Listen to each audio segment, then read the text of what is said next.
예, 시황맨의 주식 이야기 10월 23일 방송 시작하겠습니다.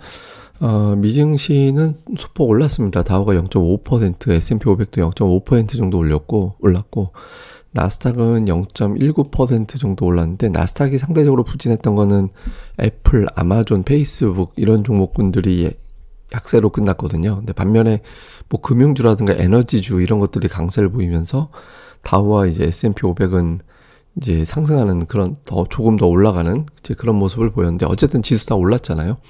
내용을 좀 살펴보면 추가 부양 이슈, 다음에 양호한 실적과 경제 지표 이런 것들이 이제 우호적으로 작용해서 지수가 또 올라갈 수 있는 그런 흐름을 만들어줬는데 장 초반에는 좀 고전했어요. 그러니까 이제 부양 협상 관련해서 뭐 별로 성과 나오는 것도 없고 뭐 현실적으로 보면 대선 전에 통과 어려운 거 아닌가? 그러니까 이런 어떤 분위기가 형성이 됐거든요. 그래서 이제 초반에 좀 밀리는 그런 모습이 나왔는데, 그러니까 펠로시가 또 몇 마디 했죠. 그러니까 펠로시가 이제 몇 마디 좀 했는데, 이게 또 잘 들어보면 또 협상이 잘 되고 있는 건가? 또 이런 기대감을 자극을 했어요. 뭐, 이제 현재 협상이 거의 다 왔다. 일부 어떤 이견이 있긴 하지만, 거의 다 왔다. 이런 어떤 인터뷰를 하면서 타결 기대감을 또 부각시키는 그런 상황을 만들었고, 특히 이제 이런 말까지 했습니다. 그러니까 자기가 진전이 없었다면 자기는 이제 협상의 시간을 허비하지 않았을 거다. 자기는 5초도 여기에 시간을 이제 낭비하지 않았을 거다. 이런 이야기를 했거든요. 그러니까 그만큼 협상이 잘 되고 있다라는 거를 또 의미하는 거 아닌가? 그러니까 이런 어떤 기대감이 만들어졌죠. 그래서 이 얘기 전달되고 나서부터 그러니까 지수가 올라가는 그런 모습을 좀 보였습니다. 근데 이게 굉장히 어떤 정치적인 이슈라서 이게 이제 정치인 말이 뭐 서로 이제 선거 앞두고 있는 상태에서 이게 설령 실패된다 하더라도 자기는 최선을 다했다. 이거를 보여주기 위한 어떤 쇼일 수도 있거든요. 그러니까 이제 월가에서 일부에서는 이게 현실적으로 통과가 될까 이런 의구심도 있고요. 그리고 이제 공화당에서는 불만도 나오고 있습니다. 이제 공화당 의원들은 정부가 야당에 좀 굴복하고 있는 것 같다. 그러니까 공화당 쪽에서 받아들이기에는 너무 큰 규모를 가지고 협상을 하고 있고 이거는 자기들은 받아들일 수 없고 지금 정부 쪽에서는 완전히 굴복당하고 있는 것 같다.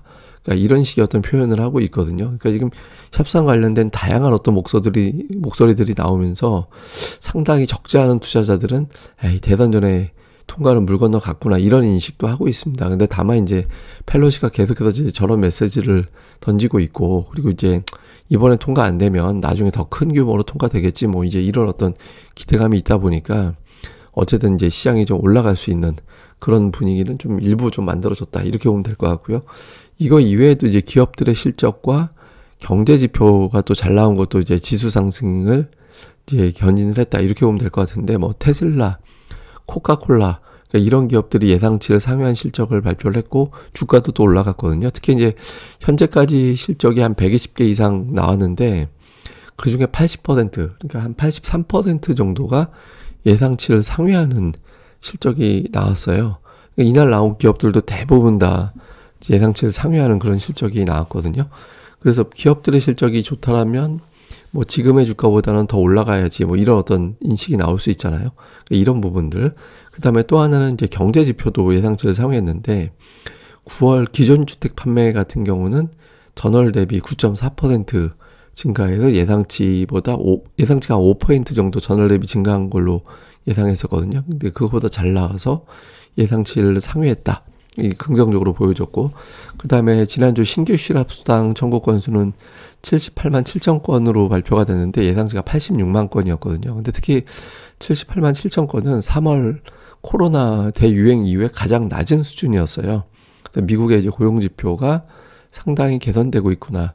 그러니까 이런 어떤 이제 기대감을 만들어냈죠. 그래서 이 부분들이 시장을 끌어올리는데 일조를 했습니다. 근데 뭐 이런 거 이외에 뭐 다양한 목소리들이 또 있었어요. 그러니까 그러다 보니까 뭐 시장이 화끈하게 올라가지도 못하고 빠질 때도 엄청 빠지는 것도 아니고 이렇게 나왔는데 예를 들면 이제 JP모건에서는 재정 부양이 현재 중요하다. 이 재정 부양이 가동되지 않으면 경기 회복은 둔해질 수밖에 없다. 이런 이야기를 하면서 어떤 표현을 했냐면 지금의 경기 부양은 스테로이드 같은 거다. 그러니까 스테로이드 같은 거라서 이거 중단하면 바로 약효가 떨어지게 되면 경제가 둔화되는 거 아니냐. 그래서 지금은 당분간 이 스테로이드 효과를 이거라도 누리기 위해서는 재정 부양책이 계속해서 이제 가동이 돼야 된다. 이렇게 이제 약간 부양의 절실함을 표현을 했고, 또 이제 골드만삭스는 또 어떤 이야기를 했냐면 달러 약세, 그다음에 인플레이션 이런 부분들 때문에 내년도에 원자재 가격이 올라갈 가능성이 높다. 그러면서 이제 구리, 뭐 천연가스, 원유 이런 것들이 12개월 이내에 30% 정도 올라갈 걸로 예상이 된다. 이런 주장을 했거든요. 근데 이제 골드만삭스가 이런 이야기를 하면 실제로 가격이 좀 올라가는 경향이 있긴 해요. 왜냐하면 그 골드만삭스가 지분 투자한 그 업체에서 이 선물 거래를 하거든요. 예, 이 선물 거래를 좀 하는데 이제 그래서 골드만삭스에서 제시하는 이제 보고서 같은 거를 좀 많이 참고를 해요. 그 업체를 통해서 선물 거래하는 사람들이 뉴스 제보가 많이 제공이 많이 되니까. 그래서 얘네들이 이렇게 예상을 했나? 그러면 이제 상승 쪽에 베팅을 해볼까? 이렇게 해서 이게 조금 움직이는 그런 경향도 없잖아 좀 있거든요. 그래서 요 부분들도 향후에 원자재 가격이 올라가면 사실 저 원자재 가격 중에서 구리 같은 경우는 우리나라 증시 코스피하고 굉장히 좀 비슷하게 경로가 가는 그런 경향이 있거든요. 그래서 골드만삭스가 저런 어떤 분석을 했다라는 거는 나름은 좀 의미 있게 볼 필요가 있다. 이렇게 보면 될 것 같고요. 반면에 이제 또 조금 안 좋은 걸로는 선거 앞두고인 상태에서 뭐 온갖 의혹들이 나오고 있잖아요. 그러니까 이란하고 러시아가 이제 대선에 개입하고 있다.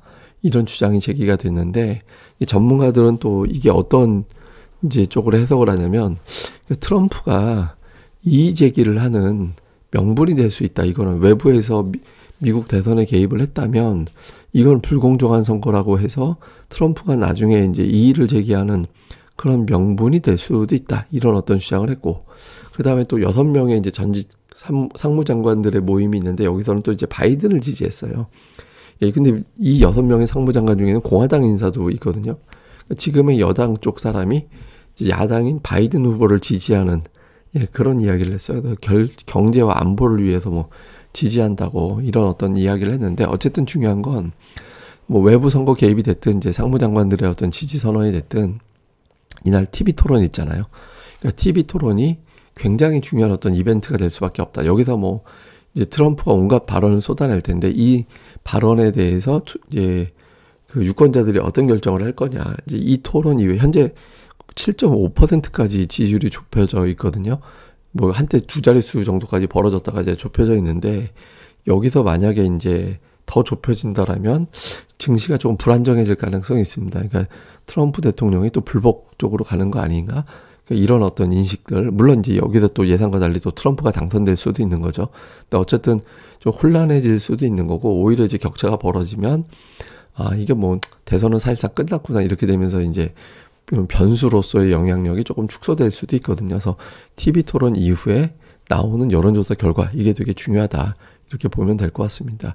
그 외에 이제 마감 후에 나온 뉴스로는 이제 FDA에서 렘데시비르를 치료제로 승인했다. 이 소식이 전해져서 이제 시간 외에 길리어드사가 이제 주가가 올라가고 있고, 반면에 또 인텔은 실적 발표했는데 이제 좀 부진했어요.